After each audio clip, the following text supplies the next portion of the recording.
गांव के आखिरी छोर पर एक पुरानी हवेली थी। उसकी दीवारें ऊंची और टूटी फूटी थीं, खिड़कियां जंग लगी थीं, जैसे सदियों से खुली ना हो। हवेली के चारों ओर पेड़ थे, उनकी शाखाएं हवेली को जकड़े हुए थीं, मानो उसे बंदी बनाना चाहती हो। कोई भी गांव वाला हवेली के पास नहीं जाता था। कहते थे वहां भूतों का साया है। रात को वहां से अजीबोगरीब आवाजें आती थी, हवा में सीटी बजती थी और कभी कभी तो चीखें भी सुनाई देती थी। गांव में एक कहानी मशहूर थी। कहते थे हवेली में एक जमींदार रहता था। उसकी मौत के बाद से ही यह जमीन भूतिया हो गई। जमींदार का खजाना हवेली में ही कहीं दफन था, लेकिन खजाने की रक्षा एक भयानक आत्मा करती थी। गांव में अर्जुन नाम का एक नौजवान रहता था। वह पढ़ा लिखा था और भूत प्रेत की बातों पर यकीन नहीं करता था। उसे हवेली की कहानियां बचपन से सुनने को मिलती थी, लेकिन उसने कभी उन पर ध्यान नहीं दिया।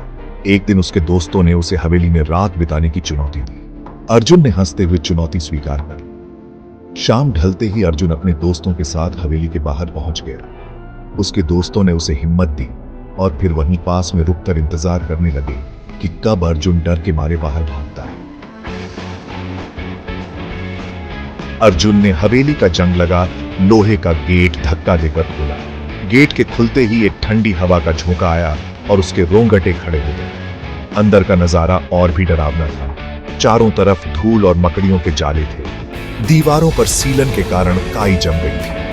अर्जुन धीरे धीरे अंदर गया। हवेली के अंदर एक अजीब सी खामोशी थी। केवल उसकी अपनी सांसों की आवाज गूंज रही थी। अचानक उसे एक आवाज सुनाई दी। किसी ने फर्श पर कुछ घसीटा था। वह चौंका और आवाज की दिशा में बढ़ा। आवाज हवेली के सबसे अंदर वाले कमरे से आ रही थी। कमरे का दरवाजा टूटा हुआ था। अर्जुन ने अपनी टॉर्च की रोशनी अंदर डाली। कमरे के बीचों बीच एक पुरानी लकड़ी की पेटी रखी थी। पेटी से वही आवाज आ रही थी जो उसने पहले सुनी थी, एक कराहने जैसी आवाज। अर्जुन धीरे धीरे पेटी के पास गया। उसका हाथ कांप रहा था। उसने सांस रोकी और पेटी खोली।